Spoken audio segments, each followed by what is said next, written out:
So why has nobody been talking about Blackbeard's awakening? Because not only is this man gonna have 3 devil fruits by the end of the series, but I think he's going to awaken all 3. Stick around and I'll explain what I think his awakening will be, and if you wait even longer, I'll explain in my tinfoil corner how it'll potentially be able to stop time. Hey everybody, Golden Boy here, and I wanted to drop a theory about awakenings. Many people love talking about awakenings, but it's usually just about Luffy or a potential Gear 5. Has anybody put out a Blackbeard awakening video? I gotta hop in and rectify this wrong. So how are you gonna do our big bad, our Prince of Darkness, our primary antagonist like this? So before we undergo this project, let's think about it. Is Blackbeard even going to awaken in the story? Yeah, Blackbeard's gonna awaken. Blackbeard is the devil fruit dude. The snake himself, he has had a lot of focus, not just on really Haki, but more so with devil fruits. He hunts them. If Blackbeard is the final boss of One Piece, but he's not awakened, I'm just gonna jump out the window. In fact, I bet Blackbeard is not only awakened, but I bet he awakens multiple devil fruits. Furthermore, I bet his entire crew will be awakened. Blackbeard takes the easy way out. He steals OP devil fruits from weakened characters, and then he maximizes his risk-reward. I always say this, he maximizes his risk-reward. So I have to imagine that he's going to do everything that he can to awaken. But, that being said, how do we conceptualize what this will even look like? Let's briefly take a look at the current Awakened Devil Fruit users. So, in the canon of the story, we get a handful of Awakened Devil Fruit users. And anime-only watchers, you should just click out now if you don't want to hear more about Awakening from the manga. But, carrying on, in One Piece, we have Eustace Kid, Trafalgar Law, Charlotte Katakuri, and Don Quixote do Flamengo, as well as the Jailer Beasts, that have all awakened their devil fruits. But what does awakening really mean? According to the story, Doflamingo tells us in Dressrosa, when your powers have awakened, it doesn't only affect you, but the things around you as well. End quote, Dofi 785, like the Gospel, chapter 785. But is this truly the case? That you can affect other things around you as well? You can just affect anything around you? The Jailer Beasts don't do that. They're zones. The beasts don't affect a thing around them. And some devil fruits actually already affect the things around them. For example, the Hira Hira no Mi, or the flag fruit from Diamante, the guy from Dressrosa, he can already affect himself and any object he touches by giving the object the properties of a fluttering flag. It's unknown if this works on living objects yet, but what would his awakening be then? He can theoretically already turn buildings and the ground into flags. So some devil fruits already affect the outside environment. So that's why awakening can get confusing. Not only because we've never seen a confirmed Logia awakening, but because Paramecia fruits already come in different varieties that can break the traditional awakening rules. So to fully understand what kinds of awakenings that Blackbeard will have, I needed to understand how different types of devil fruits awaken. Logia have to be pure estimation, as there are no canon examples, but for Zone, we'll just use the Jail Beasts as our guide. And for Paramecia, let's first understand what kinds of Paramecia subclasses there are. So to explore the different Paramecia fruits and try to make any connections with the patterns, I went to a tier list website and I just ranked Paramecias by 3 categories: generational, characteristic, and other. Because I understand that some Paramecias give you the ability to generate a substance. For example, the Pero no Mi, the Parasparrow's candy fruits, he can generate candy and shoot candy at people. While other devil fruits will affect the very characteristics of the user's body, like Luffy's Gomu Gomu no Mi. It makes his body rubber. After filtering out all of the Paramecias that fell into either of those 2 categories, the generational or the characteristic kind, I wanted to see what was left over and see what they affected. Maybe I could figure out a pattern for that. And to my surprise, the paramecias were pretty evenly distributed. Each of the 3 categories contained somewhere between like 20 to 25-ish fruits. It was a lot more even than I was expecting. So in our first category, the generational kind, we had people like Nico Robin, Mr. 3, Warden Magellan, Doflamingo, and even Katakuri. Although Katakuri is a special paramecia, so he sort of falls into multiple categories. But these are individuals that can generate substances, such as body parts, candle wax, poison, string, or mochi. Now in our second category of paramecias, we had characteristic. We had people like Mr. 2, Jozu, Mr. 1, Buggy, and Eustace Kid. And these are all individuals who take on the characteristics of a substance because of their devil fruits. So for example, cloning oneself, becoming diamond, being a blade man, being cuttable, or whatever you want to describe Buggy as, and being magnetic. So now when I was examining my third category, I was trying to figure out what they all had in common. Because as far as the types of people I had here, there were characters like Sugar, Bluno, Diamante, Rosinante, and even Shiki. And with these characters, I wasn't really willing to call them generational, because sure, Bluno can generate a door, but it's not the same as shooting candy at somebody. Bluno can turn walls into doors. Rosinante can generate an environment in which no sound can be heard, but that's not the same. And then it hit me. These characters aren't generational or characteristic. What they can do, they can already manipulate their environments around them. So no, I don't think that they're already awakened devil fruit users. Rather, I think that there's a third type of paramecia. I think they're manipulators, where the users can affect something outside of themselves. This is how Shiki can lift ships. This is how Diamante can turn swords into flags. Their devil fruit abilities manipulate their environment. And the craziest part is that it was approximately 1/3 of paramecia users that demonstrated this manipulation type of ability. They're not just anomalies. Oda created a fairly even amount of each paramecia subtype. So with the research that I did in covering the types of paramecias, I wanted to investigate the current state of devil fruit awakenings so that we have precedence when trying to figure out what Blackbeard's awakenings might look like. So up first, let's just discuss zones briefly. Zones include the Jailer Beasts from Impel Down, Minotaurus, and the gang. So very quickly, the zones didn't really affect their environment during awakening, turning buildings into animals, but rather their awakening gave them a shocking transformation where they were more ruthless, more animalistic, and beastly, and it gave them a bunch of stat boosts too, and ultimately it increased their durability and recovery. Mr. Morge just recently put out in a video about awakenings that there was one panel that sort of struck him, and it was the fact that zones got back up after being defeated. After that, they didn't really do anything else, but just the fact that they got up was highlighted. So I'll use this fact in my understanding of a zone awakening too. So TLDR, zones become monstrous with increased strength and the recovery factor. So moving on to paramecia, we have Doflamingo, Katakuri, Law, and Kid for awakenings. And each of their devil fruits were different, but they all sort of affected their environment. Doflamingo and Katakuri turned the ground into buildings and turned the ground and buildings into string and mochi, respectively. Law was able to apply the room, or his kroom rather, to his sword, and Kid made Big Mom magnetic.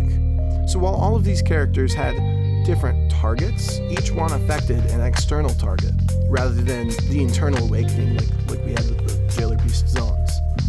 But then I got thinking, Kid is a classic characteristic paramecia. He himself is a magnetic human, and so his awakening is to make others magnetic as well. Doflamingo and Katakuri can both generate a substance, so they can make the world that substance. And Law, I would call a manipulator. If anyone in the story has a paramecia that can manipulate their environment, it's definitely Law. That's kind of his whole deal. But it's tricky to describe how Law's awakening works. because he can already affect the environment like Rosinante and Bluno, but in his awakening, he appeared to take this ability and apply it to one specific object, his sword. He didn't just create a room, but he turned his sword into a room, and he injected Big Mom. And I bet that he's turning Big Mom's insides into a room now as well, because Law said, Kroom will influence your body in other ways before hitting her with a shockwave in chapter 1030. So to me, this means that Law has taken that sword and he hit her with the Kroom. When he placed it inside of Big Mom, he did the counter shock. When he does his counter shock move normally, he needs to be inside one of his rooms. But during this awakening, he hit Big Mom with that shockwave and smoke came out of her mouth. There's a room inside of Big Mom currently, I think. That's how I took it. So I think that Law used this manipulative type paramecia, and in his awakening, he put it inside of Big Mom. And depending on the type of paramecia that you have, you'll either affect your environment or your opponent. And finally, with Logia Awakenings, we actually don't have any canon examples. But everybody always points to how the fight at Punk Hazard permanently changed the landscape to be both volcanic and frozen. So it's good speculation that a Logia Devil Fruit Awakening would just permanently affect an environment as well. So now that we have all of that research done, let's get to the good part, the speculation. Like, that's really the point of why you clicked on the video. What will Blackbeard's Awakenings actually be, realistically? And don't worry, we're going to get to the fun tinfoil hat theories at the end too.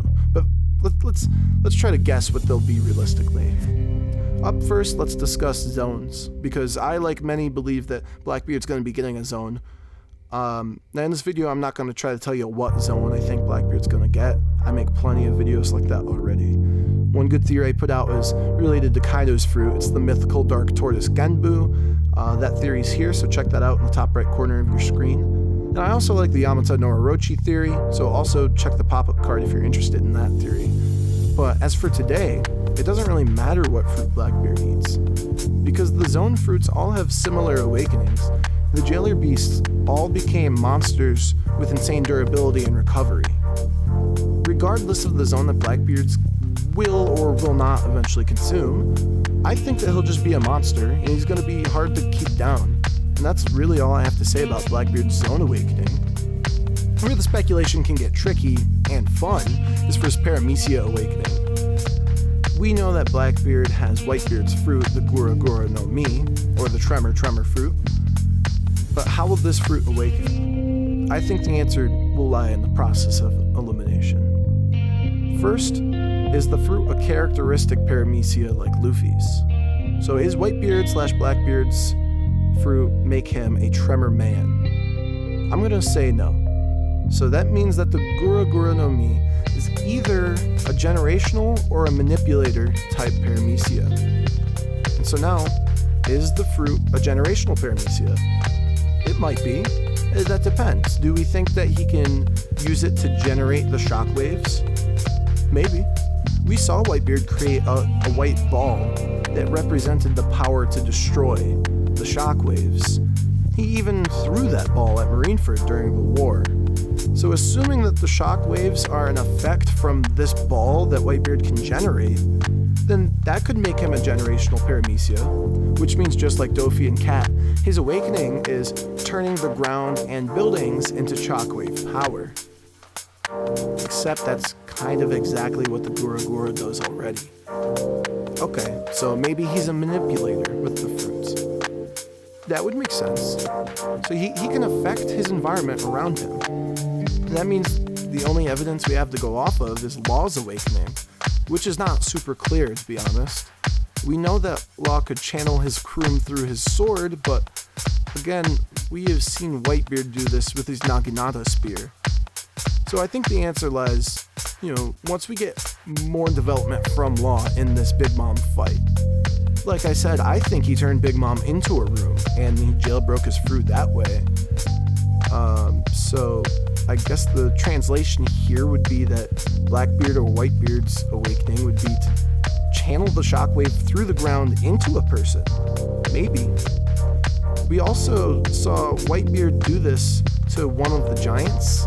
Well, he almost did it. He broke the giant's helmet in Marineford. I don't know if he channeled it all the way through. I think he just hit the helmet with it. So I don't know. I mean, I think the awakening ability to make an earthquake inside of somebody is devastating. That is something that will instantly kill anybody in the world except for Monkey D. Luffy. So I'm really excited to see if that's how we'll proceed forward with an awakening. But finally, for his Logia, Blackbeard has the Yami Yami no Mi, or the Dark Fruit. And newsflash, we've already seen this awakening before. There's that one SpongeBob episode with the Advanced Darkness. This is Advanced Darkness. Nah, all jokes aside though, realistically, what will this look like? So following the example of the admirals that may have been awakened, an awakened Dark Fruit would have an environment just plunged in darkness permanently. And it wouldn't just be any darkness, it would be advanced darkness. That's the kind where the land's uninhabitable, perhaps even the sea. And I wonder if his power would even be stronger at nighttime. But that's enough of all of that realistic BS. I want to talk about the cool stuff, so let's get our tinfoil hats on and speculate what crazy ideas that I have regarding Blackbeard's awakening. And for this video, I have 3 really cool ideas to consider for awakenings. Number 1 tinfoil hat theory. Going off of our working example for a manipulative paramecia, Whitebeard's fruit should be able to transfer to the objects, kind of like Law did with the sword. So it would affect others in the environment after being transferred to the object. So what if Whitebeard was actually already an awakened Devil Fruit user during Marineford? It would be anticlimactic, to be honest, but if there's a person who can be awakened with their Devil Fruit, I mean, I think a Yonko would be a good candidate for somebody that has that sort of power and mastery. When Whitebeard threw that tremor power off his Naginata, that may have been the power of an awakened fruit. And if Blackbeard wants to take it even another step forward, maybe he could throw those tremor shockwaves and have such control over the Devil Fruit that he can control how the ground splits, and he can control each stone that's overturned. Maybe even like Overhaul from My Hero Academia. That'd be freaking broken. So that's a really cool idea for a potential awakening. So for number 2 and number 3 tinfoil hat awakening ideas, they both involve the Yami Yami no Mi. So for number 2, I'll ask if you have ever heard of dark matter. And because I cannot hear your answer, because I'm a YouTuber and you're on YouTube watching the video, I'm gonna just continue on. It's very difficult to understand, but from what I researched, dark matter makes up approximately 85% of the universe. And, get this, it's unobservable. We have reason to believe that dark matter exists, because outside of the Milky Way galaxy, there are these little, I guess I'll describe them as like tail things. I don't know, it's just, you know how it's a spiral. So on the outside of the spiral, those little tail things are observed to be moving at the same speed as the center, despite there being different concentrations of matter there. So in the lower concentrated tail things, they should be spinning at a slower rate than the center where all the matter is. But because the tails spin at the same speed as the center, physicists conclude that there must be unobservable matter there. So thus, dark matter was born. Now what does it do? We have not a damn clue. We can't even observe it. But because we don't know a thing about it, perhaps it can provide greater gravitational pull for Blackbeard. Or maybe it could be used to make things unobservable, or transparent, or, just like ghostly.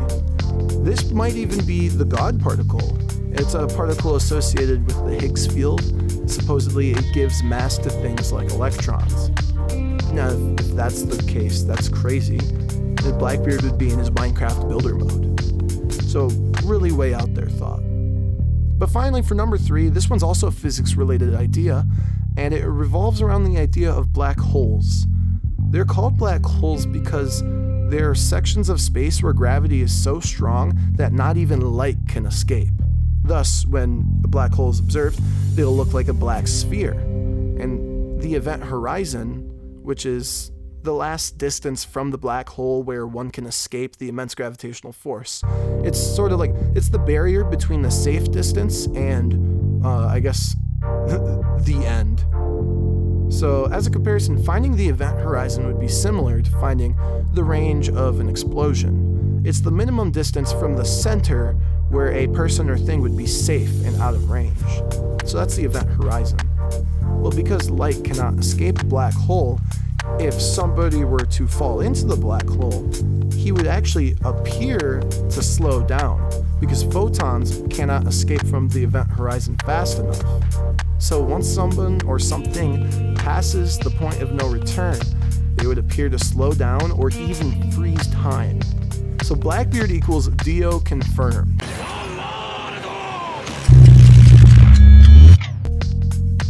But that's enough crazy tinfoil hat talk. Let's quickly recap. So, to recap, we think that Blackbeard will likely awaken multiple devil fruits because he's just been portrayed as the devil fruit guy. He hunts them and he takes the best ones that he can find. He's also the final antagonist, so in order to raise the stakes, I would think that Blackbeard and even his crew are awakened. Up next, we discussed how awakenings work for Paramecia and zone types, and we mentioned most likely how it would work for Alogia. Following that, I categorized Paramecias in the story, and I noticed how they're fairly evenly distributed between users that can generate a substance, like Parosparrow's candy, users that take on characteristics of a substance, like Luffy being a rubber man, and a third category of users that can manipulate their environment, like Diamante's flag fruit. Then we got on work to discuss what Blackbeard's Devil Fruit Awakening might be for each fruit. For whatever zone he might get, I think that he's going to become monstrous and have increased recovery. For Paramecia, we compared Whitebeard's fruit to other awakened Paramecia users, specifically Trafalgar Law, as a manipulator, arriving at our potential answer. Blackbeard's Gura Gura no Mi Awakening could be the ability to internally quake his opponents, channeling his shockwaves to people's insides. And then finally for the Yami Yami no Mi, we decided that it would likely permanently leave a landmass of darkness. Advanced darkness. Perhaps even a black hole. Speaking of black holes, we put on our favorite tinfoil hats and we speculated, number one, that Whitebeard may have actually already been an awakened fruit user with the Gura Gura no Mi, because he was able to throw his shockwaves right off of his Naginata. Perhaps Blackbeard will be able to throw shockwaves or even exert a level of control over the broken ground where he can manipulate each individual stone, like an earthbender or overhaul from My Hero Academia. We discussed that the idea of dark matter exists and how Oda can maybe get creative with this scientific concept, considering that it's unobservable and makes up about 85% of the universe, speculating that Blackbeard can unlock the God particle and create matter. And finally, we took the ideas of black holes and we just ran with them and said Blackbeard's awakening might involve creating black holes. And in real life, the boundary of a black hole or the event horizon is the place where not even light can escape the gravity, so it would appear that anything in a black hole is frozen in time. So while giving Blackbeard the power of time control might be far-fetched, yes, I agree, you cannot say that Oda didn't draw inspiration for the Yami Yami no Mi from the concept of black holes though. But this is all really exciting, and I wanted to put a video out on Blackbeard's awakening, because I don't think anyone really has yet. And I'm sure once we get further along in the story, it's going to be maybe a little bit more clear as we learn more about awakenings. But it's surprising to me that I'm the first one here. So if you've enjoyed yourself, please like and subscribe. Show me love like you always do. I really appreciate it, guys. And I'm working on a collaboration with a bigger One Piece YouTube channel soon, actually. So I'm excited for that. I'm hoping to end this year out with a bang. I'm going to continue to grow more next year. So thanks for everything so far. I'll keep you posted. But until then, remember, stay golden. Thanks for watching.